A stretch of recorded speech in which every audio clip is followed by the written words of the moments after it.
Jadi oleh karena itu mari kita sadari bahwa sesungguhnya kita tidak akan rugi. Satu, kalau sudah iman yang sesungguhnya. Dua, kalau sudah bisa menjalankan amal soleh yang sesungguhnya. Dan yang ketiga, yang sudah tahu apa itu yang disebut dengan kebenaran. Jadi kebenaran adalah semua realitas yang terjadi dalam kehidupan itu kebenaran. Disukai tidak disukai itu adalah kebenaran. Karena disukai tidak disukai itu bergantung kepentingan seseorang. Maka siapapun yang sudah bisa menerima semua realitas dalam hidup sebagai kebenaran dan dia tidak menolaknya lagi, itulah yang disebut dengan kesabaran. Kan selama ini kita sering dengar definisi sabar nggak jelas. Jadi sabar itu adalah menerima semua realitas kehidupan, disukai atau tidak disukai. Makanya Allah bilang, boleh jadi kamu tidak suka sesuatu, padahal itu amat baik bagi kamu. Boleh jadi kamu menyukai sesuatu, padahal itu amat buruk bagi kamu. Jadi orang yang sudah sampai di tingkat itu tidak lagi terjebak benar salah, baik buruk. Apapun yang terjadi, dia sudah melihat di belakang itu ada dia yang menyebabkan itu terjadi. Makanya dalam hidup tidak ada lagi penolakan, tidak ada lagi komentar, tidak lagi ada protes. Apapun yang terjadi, ya dia terima. Itu yang dikatakan dengan wabizalika umirtu. Aku siap untuk menerima amar perintahmu.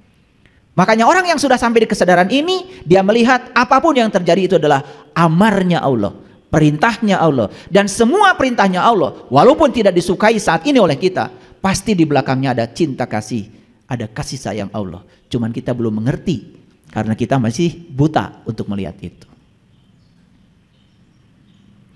Ada seseorang yang kemudian melahirkan anak yang berkebutuhan khusus. Lalu dia bandingkan anak yang lahir dari rahimnya dengan anak yang lahir dari rahim orang lain. Pasti ketika dibandingkan dia akan menolak. Pasti akan bilang, Tuhan, kenapa anak orang lain normal? Anak saya kok berkebutuhan khusus dan kita sebut anak yang lahir itu tidak normal. Padahal kata normal dan tidak normal itu juga kata-kata yang diciptakan oleh kita sendiri. Judul-judul yang dibikin oleh kita. Semua peristiwa awalnya juga nggak ada judulnya. Kita yang ngasih judul. Betul apa tidak? Coba jangan dikasih judul. Itu kebenaran. Itu kebenaran. Bahkan bagi orang yang sadar, dia akan menerima Tuhan, Allah, apapun menyebutnya. Aku yakin aku dikasih anak yang berkebutuhan khusus. Karena engkau menitipkan anak hebat ini kepada aku, karena aku hebat. Tidak mungkin anak yang berkebutuhan khusus dititipkan sama orang tua biasa. Pasti akan dititipkan sama orang yang hebat, yang punya kesabaran, yang bisa menerima kenyataan itu apa adanya. Apa yang terjadi? Anak yang berkebutuhan khusus itu akan menjadi guru sejatinya. Akan membimbing dia untuk menemukan kesabaran yang luar biasa dibandingkan anak yang lain. Bagus apa tidak? Bagus-bagus saja kalau kita sudut pandangnya sudah seluas itu. Yang menyebabkan baik buruk, benar salah itu karena sudut pandang kita yang sempit. Nah, yang lucunya kita ini sudah usia tua, katanya sudah ngaji di mana-mana, tetapi kesadaran kita tidak pernah berubah. Karena ngajinya cuma ngoleksi doa-doa, ngajinya cuma mengumpulkan pengetahuan sebanyak-banyaknya, sementara pengetahuan yang dikumpulkan itu tidak menolong dirinya sendiri. Betul apa tidak? Oleh karena itu hari ini kita sudah mengawali kajian dengan membukakan sedikit rahasia bagaimana caranya supaya tidak rugi. Satu, miliki iman yang isbatul yakin. Yang kedua, cari rahasia amal soleh supaya setiap saat kita bisa berjumpa dan merasakan kehadirannya. Yang ketiga, sadari semua realitas adalah kebenaran. Dan yang keempat, terima semua realitas apa adanya. Jangan ada usil, jangan ada komentar. Maafkan, biarkan, maka kalian semua akan menemukan kedamaian. Ini pembukaan dari saya. Ya, oleh karena itu, mari kita bersyukur hari ini kita bisa diperjumpakan kembali untuk meneruskan proses belajar di ruang kehidupan ini. Semoga setelah selesai dapat kajian hari ini dari saya, kita semua kesadarannya meningkat sehingga kebahagiaan kita meningkat, ya. Kebebasan, kemerdekaan kita meningkat. Yang ujungnya kita menjadi manusia yang sehat lahir batin. Jadi kalau kita sudah mulai sakit nih tubuh, berarti ada yang tidak beres dengan kehidupan kita. Karena sakit tubuh berasal dari jiwa yang kotor. Sakit tubuh berasal dari mental yang tidak beres. Jadi ada 5 tubuh manusia yang harus dibereskan. Tubuh spiritual kita bereskan, tubuh intuisi kita bereskan, tubuh mental kita bereskan, tubuh energi kita bereskan. Tidak boleh ada sumbatan-sumbatan energi dalam tubuh. Dan yang terakhir, kalau empat-empatnya sudah dibereskan, tubuh fisik kita akan beres dengan sendirinya. Tidak ada penyakit apapun. Kecuali kalau sudah saatnya kita pulang dan kita dikasih penyakit dan itu menjadi marga lantaran untuk kita bisa pulang, itu beda lagi. Itu yang namanya penyakit karena karma. Oleh karena itu mari kita rundukkan kepala kita berikan penghormatan yang setinggi-tingginya kepada Dia, Sang Hidup yang ada pada diri kita, yang tidak pernah tertidur, tidak pernah terkantuk, yang senantiasa mengurus dan mengatur semua kebutuhan kita. Kita puji Dia bersama-sama membaca hamdalah. Alhamdulillahi Rabbil Alamin. Mari kita mohon ridho dan berkahnya. Semoga lewat mulut saya ini beliau mengizinkan untuk meneruskan ilmu sejati yang akan menggetarkan jiwa-jiwa kita, sehingga jiwa-jiwa kita yang tidak berkesadaran setelah ini menjadi jiwa-jiwa yang berkesadaran. Kita sapa asma Allah dengan kelebutan dan cinta seraya membaca basmalah. Bismillahirrahmanirrahim. Hari ini kita akan berbicara judul yang agak unik. Menciptakan akhir yang baru hari ini. Menciptakan akhir yang baru hari ini. Kenapa judul ini tiba-tiba muncul di kepala saya? Latar belakangnya begini. Banyak di antara kita yang menciptakan akhir dari semua aktivitas kita yang awal, yang akhirnya itu nggak pernah dievaluasi. Akhirnya itu nggak pernah direfleksi. Apakah hasil ini, hasil yang kita terima ini adalah hasil yang memberikan manfaat kepada kita atau hasil yang tidak memberi manfaat kepada kita. Contoh yang sederhana. Pasti semua kita sudah menjalankan sholat 5 waktu. Karena itu rukun Islam yang kedua. Pernah nggak kita melihat hasil akhir dari sholat kita? Perubahan apa yang terjadi dari sholat kita? Kesadaran apa yang sudah terbangun dari sholat kita? Pernah nggak? Semua kita hampir tidak pernah melakukan refleksi pada hasil akhir. Bahkan kita terjebak. Yang penting sudah sholat, merasa sudah punya pahala, merasa sudah punya bekal. Betul? Sampereun jaga di akhirat, gitu? Sampereun ayeuna teu aya. Betul apa tidak? Karena kalau bicara agama biasanya kalau tidak baheula pasti engke jaga. Keur ayeuna mah teu aya. Padahal hidup itu di sini, saat ini, sekarang. Tadi ya sahabat kita Ayah Iip bercerita tentang Al-Hikam. Sebetulnya Al-Hikam itu pengalaman spiritualnya leluhur kita, namanya Ibnu Athaillah.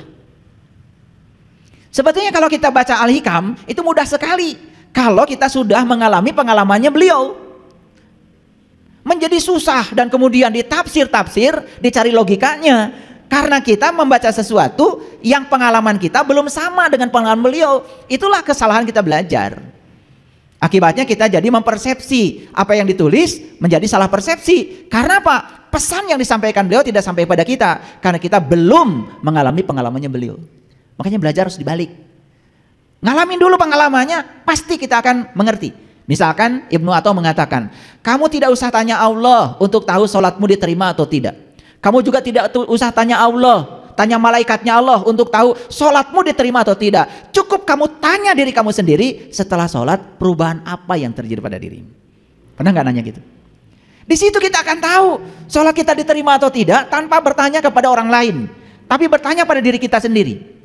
Lalu kita mengerti dari Quran ada info sedikit. Aqimis sholat, inna sholat tanha anil fahsya wal munkar. Dirikanlah sholat, sesungguhnya sholat itu adalah instrumen, sarana, media agar manusia tidak berbuat keji dan munkar. Jadi kalau habis sholat masih nyolot, habis sholat masih ngomongin orang, habis sholat masih benci pada orang, habis sholat bahkan merampok hak orang lain, Anda itu belum sholat. Karena sholat tidak menjadi instrumen yang menyebabkan kita terbebas dari perbuatan keji dan munkar. Paham maksud saya? Nah, kita sedang merefleksi hasil akhirnya. Oleh karena itu maka menciptakan akhir yang baru hari ini. Yuk kita ciptakan akhir yang baru yang berbeda dengan akhir-akhir yang kemarin. Itu maksud saya dengan judul ini. Kapan mulainya? Ya sekarang. Mau kapan lagi? Besok belum tentu hidup. Masa lalu sudah tinggal sejarah. Waktu kita saat ini, di sini, sekarang. Paham judul ini? Jadi hari ini kita bertekad untuk menciptakan akhir yang baru. Supaya kita tidak terus-menerus menciptakan akhir yang tidak ada faedahnya untuk kita. Maaf ya, saya tidak anti kalau orang baca Quran dalam tulisan Arabnya. Bagus. Tapi kalau seumur-umur terus-menerus baca itu saja, kapan pesan Allah yang tersimpan di surat itu sampai kepada kita? Karena Quran itu hanyalah petunjuk. Hanyalah petunjuk. Kalau kita tidak merasa ditunjukkan apa-apa oleh Quran, berarti fungsi Quran sebagai petunjuk yang gak nyampe kepada kita. Dan itu dinyatakan di Quran surat Al-Baqarah ayat yang kedua. Setelah alif, lam, mim, berikutnya apa? Zalikal kitab la roibapi hudan lil muttaqin. Jadi sebetulnya kitab ini hanya akan menjadi petunjuk buat mereka yang muttaqin, yang bertakwa. Jadi pertanyaannya, kalau hari ini kita tidak merasa ditunjukkan oleh Quran, berarti pertanyaan yang harus ditujukan pada diri kita, jangan-jangan saya ini belum tahu bahwa diri saya bukan muttaqin. Apa muttaqin? Muttaqin itu dari kata dasar takwa. Sudah tahu nggak takwa menurut Al-Quran? Sudah tahu belum? Apa takwa menurut Al-Quran? Nah, takwa menurut Quran itu dinyatakan dalam Quran surat Al-Baqarah ayat 63. Wa id akhadna mitsaqakum wa rafa'na fawqakumut tur khudu ma atainakum biquwwatin wazkuru ma fihi la'allakum tattaqun. Itu takwa. Jadi takwa itu adalah sebuah prosedur yang diawali dengan wa'id akhadna mitsaqakum. Dan ingatlah ketika aku mengambil janji darimu. Jadi gerbang utama takwa adalah Allah mengambil janji dari kita. Pernah berjanji gak kepada diri sendiri? Berjanji itu harus formal. Kalau kita transaksi rumah harus formal di depan notaris, tercatat di lembaran negara, maka akan keluar yang namanya hak milik. Makanya ada pejabat pembuat akte tanah. Kalau transaksi tidak dilakukan, disaksikan oleh notaris, kan transaksinya ilegal, bisa batal demi hukum. Transaksi kita dengan Allah harus ada saksinya. Maka di Quran dikatakan saksi ketika transaksi kita dengan Allah itu adalah para nabi, para rasul. Tapi kita sekarang tidak hidup dengan para nabi, para rasul. Allah sudah mengutus para utusannya sebagai penerus. Gelarnya sudah selesai di sana, sudah selesai. Tidak boleh ada lagi gelar itu, gelar ini. Sudah selesai sampai di sana. Tetapi para penerus tugasnya akan ada. Nabi Muhammad ketika ditanya oleh para sahabat, "Ya Rasulullah, aku hidup sejaman dengan engkau. Aku beruntung dapat ilmu langsung dari tanganmu." Apa kata Nabi? "Lebih beruntung lagi umatku yang hidup tidak sejaman dengan aku, tapi mereka masih dapat ilmuku dari para pewarisku." Lalu seorang sahabat bertanya pada Rasulullah, "Ya Rasulullah, siapa orang yang mewarisi ilmu?" Al-ulama warasatul anbiya. Jadi ulama itu adalah orang yang mewarisi ilmu Nabi. Apa ilmu yang diwariskan oleh Nabi kepada ulama? Cuma 3. Itu diabadikan dalam Quran surat Ali Imran ayat 49. 1, ciri pewaris ilmunya Nabi itu bisa membuka mata kalbu yang tertutup. Bisa membebaskan kebutaan mata kalbu, itu 1. Yang kedua, bisa membebaskan penyakit kulit. Penyakit kulit itu penyakit luar. Ngerti sesuatu cuma luarnya saja. Bukan kudis, bukan kurap, bukan panu, bukan kutil, bukan kuman. Penyakit kulit yang berbahaya itu adalah ngerti sesuatu cuma luarnya saja. Itu penyakit. Kalian ngerti diri kalian cuma luarnya saja, penyakit. Ngerti Quran luarnya saja, penyakit. Ngerti hadis luarnya saja, penyakit. Ngerti agama cuma luarnya saja, penyakit. Dan setiap penyakit kulit berbahaya karena menular. Jadi kalau kita masih gampang benci pada orang lain yang berbeda keyakinan dengan kita, itu tanda bahwa kita mengidap penyakit kulit. Dan itu sangat berbahaya untuk persatuan, sangat berbahaya untuk toleransi, karena kita akan menjadi manusia yang merasa paling benar sehingga orang lain semuanya salah. Dan yang ketiga, ciri pewaris Nabi itu kata Quran, bukan kata saya. Dapat menghidupkan orang mati. Bukan orang yang sudah mati dihidupkan lagi. Orang ini hidup tetapi mati, terutama mati kesadarannya. Jadi kalau ada seseorang yang bisa membangkitkan diri kita dari kematian kesadaran sehingga kita bangkit dan kita menjadi orang-orang yang sadar, itulah pewaris Nabi. Di luar itu bukan apapun dandanannya. Jangan tertipu. Saya sudah mencari yang kayak gitu dari dulu. Udah keliling dunia saya mencari mereka itu. Dan saya bersyukur bisa dipertemukan dengan guru-guru sejati. Dan ketemunya di pasar. Di tempat yang tidak biasa. Karena orang yang semacam itu tidak pernah menampakkan dirinya. Makanya di dalam sebuah hadis qudsi Allah mengatakan, para waliku ada di bawah naunganku. Dan tidak ada yang mengenal seorang wali tanpa seizinku. Karena dia adalah manusia biasa. Tidak tahu apa-apa, tidak bisa apa-apa, tidak punya apa-apa. Bahkan tidak merasa sebagai siapa-siapa. Cari yang seperti itu. Maka leluhur kita mengatakan, mencari orang yang semacam itu seperti mencari jejak elang di langit. Susah. Mencari orang yang semacam itu seperti mencari jejak itik di sungai. Susah. Dan mencari orang yang semacam itu seperti mencari jejak ikan di air. Susah. Gak ada jejaknya. Kalau bukan karena takdir Allah, cinta kasih Allah, gak akan ketemu. Mayyahdillahu fahuwal muhtadi wa mayyudlil falan tajidalahu waliyan mursidan. Barang siapa yang dikehendaki Allah dapat petunjuk, pasti akan bertemu guru, sang penunjuk jalan. Tapi barang siapa yang tidak dikehendaki Allah dapat petunjuk, sampai mati pun tidak akan bertemu dengan waliyan mursidan. Maka tadi ada istilah mursid. Mursid berkata irsyad, irsyad itu cerdas. Mursid adalah gelar bagi orang yang sudah melampaui kecerdasan pikirannya, sudah masuk di sidratil muntaha. Belajar agamanya sudah bukan imtihan lagi, bukan apal cangkem lagi, tetapi sudah menyatu menjadi darah daging, menjadi akhlak. Sudah tahaluk bi akhlakillah. Sudah berakhlak seperti akhlaknya Allah. Cinta kasihnya tanpa batas, tidak pernah memilah-milah. Susah cari orang semacam itu. Kalau bukan karena karma baik kita. Makanya dalam ajaran tantra saya belajar, saya mengambil referensi dari keyakinan yang berbeda. Tetapi tidak masalah, kan diizinkan oleh Nabi. Jangan lihat siapa yang berkata, lihat apa yang dikatakannya. Kan kita sudah dikasih begitu. Sampai Nabi menyuruh kita belajar sekalipun harus ke negeri Cina. Dalam kitab tantra dikatakan, kamu bisa terlahir di sebuah keluarga yang berkesadaran, berkecukupan, itu karena karma baikmu yang banyak. Tetapi untuk bisa bertemu guru yang mursyid, yang bisa mengantarkan kamu untuk kembali kepada jati dirimu, sehingga kamu menemukan kesadaran murnimu, harus punya karma yang lebih banyak lagi.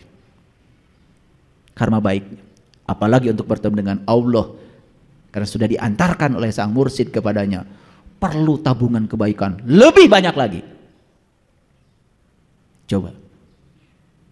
Yang pelit, yang hitungan, jangan berharap. Tidak ada simsalabim. Tidak ada sesuatu tanpa pengorbanan. Dan Allah selalu menunggu di tempat yang kita tidak suka.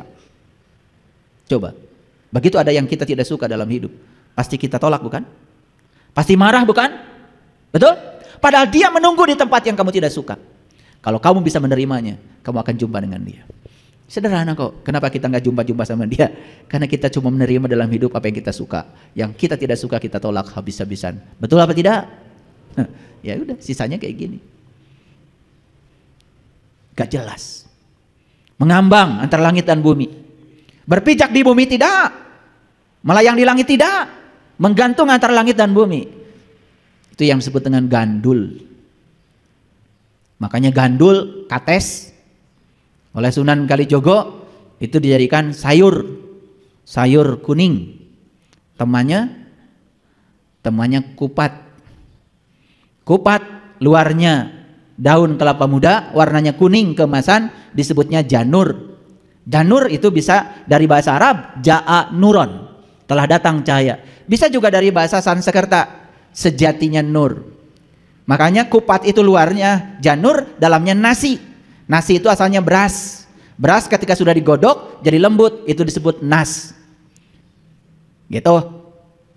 Jadi nas itu sebetulnya beras yang sudah digodok, yang sudah tidak keras lagi. Makanya nas diberi nama untuk manusia. Jadi ciri manusia itu lembut, nggak keras. Tidak gampang marah, gampang tersinggung. Nah, itu mah beas. Masih heras. Kalian kan ngaku manusia, tapi heras. gampang nyolot, gampang marah, begitu mendapat yang tidak suka, gampang nolak. Belum layak disebut nas. Kenapa? Belum ketemu janur, belum ketemu cahayanya. Cahaya dalam dirinya sudah sirna.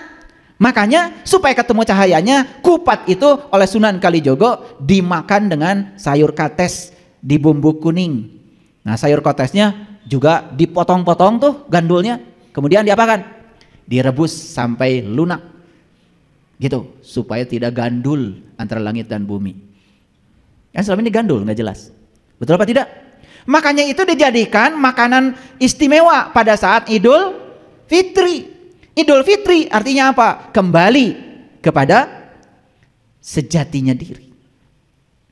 Kapan kita kembali pada sejatinya diri? Tepat saat kita mendapatkan hidangan dari langit. Bukan hidangan dari bumi. Hidangan dari langit berarti hidangan dari alam-alam yang tinggi. Udah dapatnya hidangan itu? Udah dapat belum?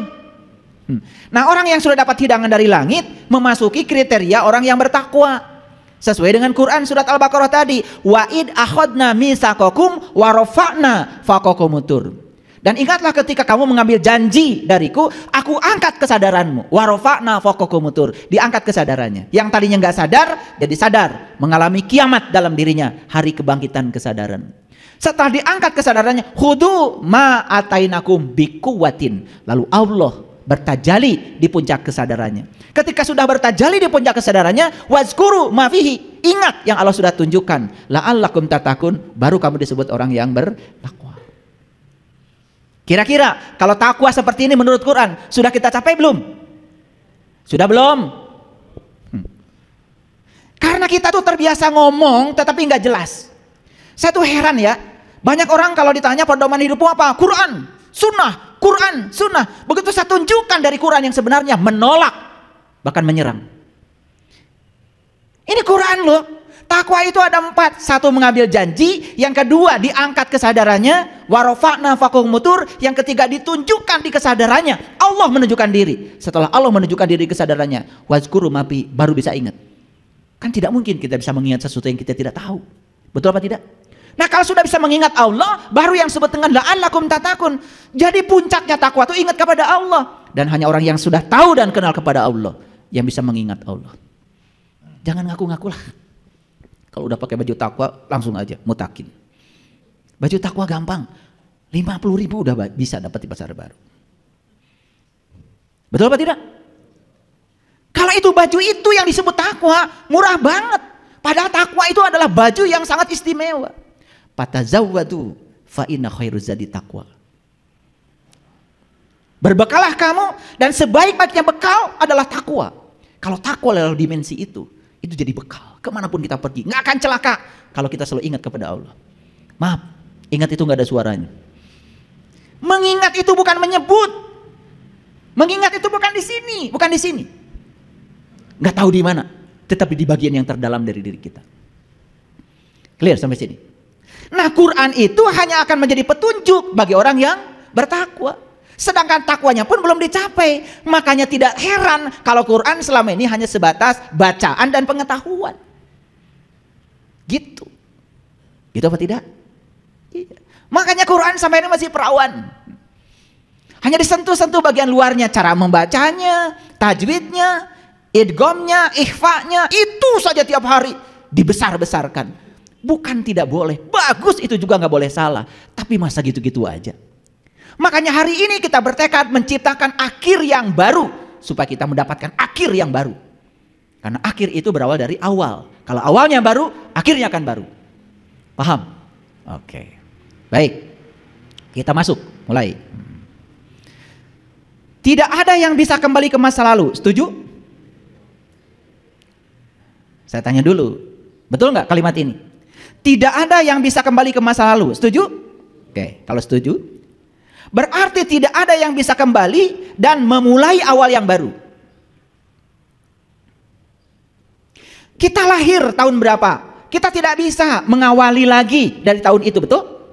Itu sudah lewat. Sehingga kita tidak mungkin menciptakan awal yang baru. Itu sudah lewat, waktunya saja sudah lewat. Maka kita tidak mungkin bisa mengulang yang sudah lewat. Jadi kita tidak mungkin menciptakan awal yang baru. Tetapi kita masih punya hari ini, bukan? Tetapi kita masih punya hari ini, bukan? Siapapun yang bisa memulai hari ini, maka dia akan bisa membuat akhir yang baru. Saya menawarkan, mau nggak takwa model tadi? Itu versi Quran, mau? Ya mulai sekarang. Kan selama ini kita ini cuman menyerap apa kata orang. Tiap hari Jumat selalu dengar khutbah, ya, mari kita meningkatkan takwa dengan takwa yang sebenar-benarnya, gitu.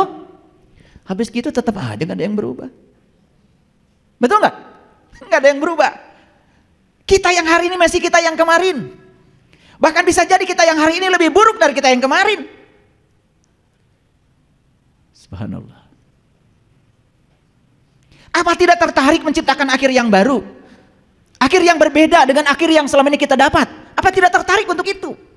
Saya sudah sholat 4 rakaat, hasilnya tidak ada. Cuman merasa saja saya sudah sholat, tetapi masih marah, masih jengkel, tidak ada yang berubah. Itu kan akhir yang lama. Maka kita ngulang-ngulang terus akhir yang lama, tidak tertarik menciptakan akhir yang baru. Oke, baik. Jadi hidup itu seperti garis bilangan. Kalau garis bilangan kan di sini min 100, min 90 terus, 0, baru 1, 2 terus sampai plus 100. Kita tidak akan pernah bisa mengulang min 100 kalau sudah lewat. Betul? Karena kita sekarang ada di sini, mungkin saja di 0, di 1, di 2, tetapi kita masih punya hari ini untuk menciptakan akhir yang baru.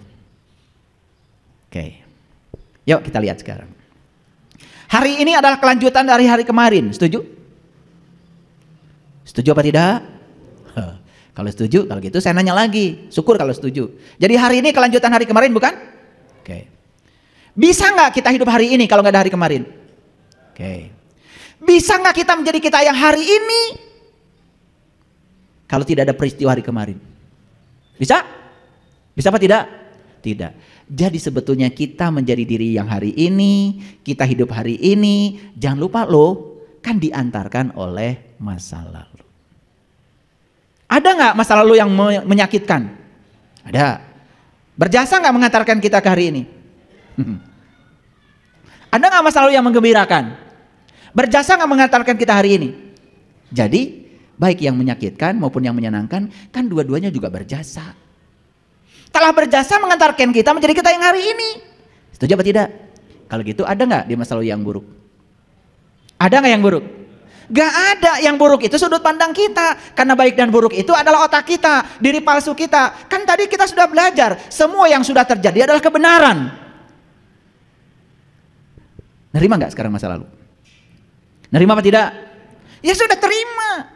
Gimana cara menerima masa lalu? Masa lalu tidak akan bisa diubah, tapi cara kita memandang masa lalu yang bisa diubah. Cara pandang yang diubah. Itulah pentingnya kita belajar. Belajar itu mengubah sudut pandang. Karena sudut pandang kita lah yang telah membuat kita menderita.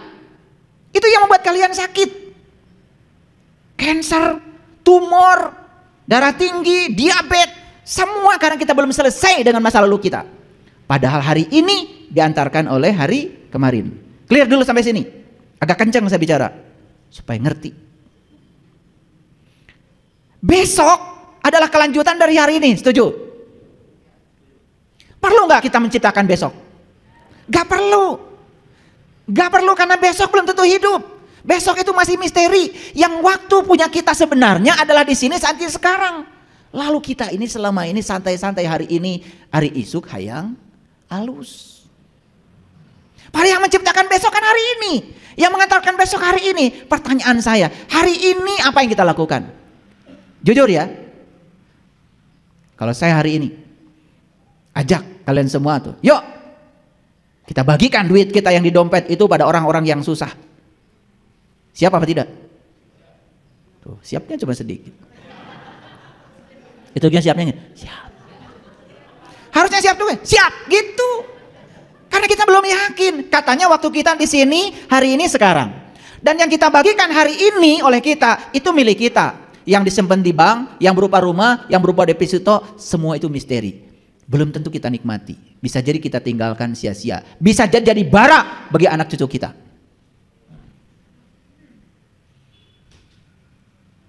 Saya kemarin pulang ngantarkan paket sembako dari Subang. Kemudian ada yang ikut ke sini, ke Bandung. Di mobil ceritanya begini. Jadi beliau ini pernah menikah kepada seseorang. Yang ketiga,